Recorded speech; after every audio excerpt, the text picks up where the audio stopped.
more of what I have done in my career. When I won Amateur Night at the Apollo, I was managed by the Ralph Cooper. He was the MC at the time. And they kept telling me, oh, don't have any kids, you can't have any kids, you can't be in this business and have kids. Well, but nothing happened. Because in my heart, I wanted children. So I had my firstborn, and after I had him, I just it was something about him that made me say, I cannot not fulfill my destiny. Because they told me I could not do it with a child.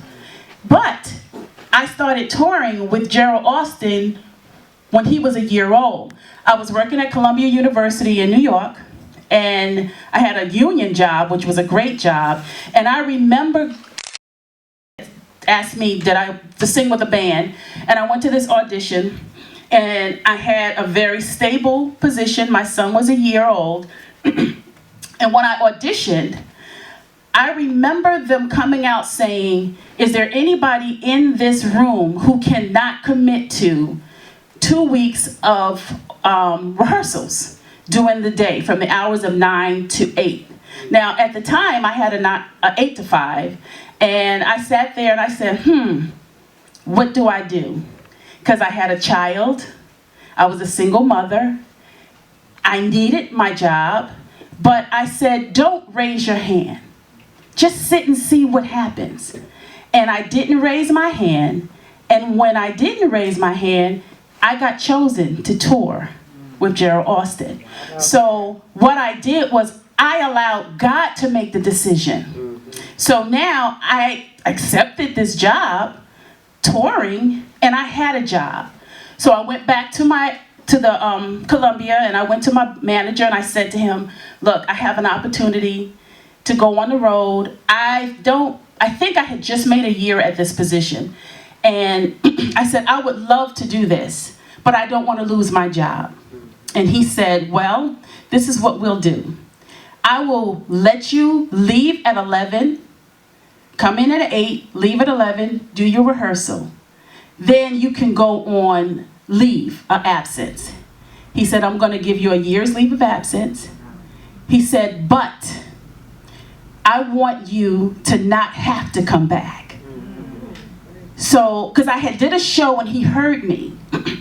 And he said, so your job is here, but I want you to walk in your destiny. And I never went back to that job. I went from one tour to the next tour. That's how I met my husband, on tour. But the thing is I took that leap of faith, because Lord knows when you have a child and that's the only income, how do you make that decision?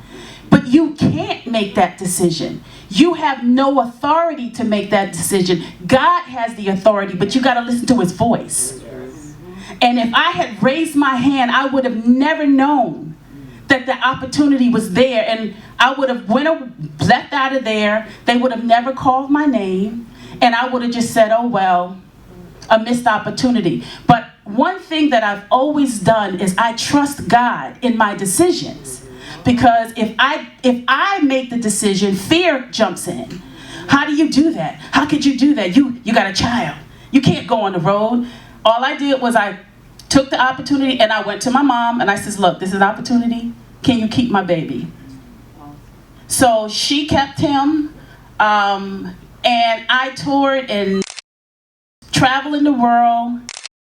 I took that chance. I took a stand. Promised me that. But sometimes when he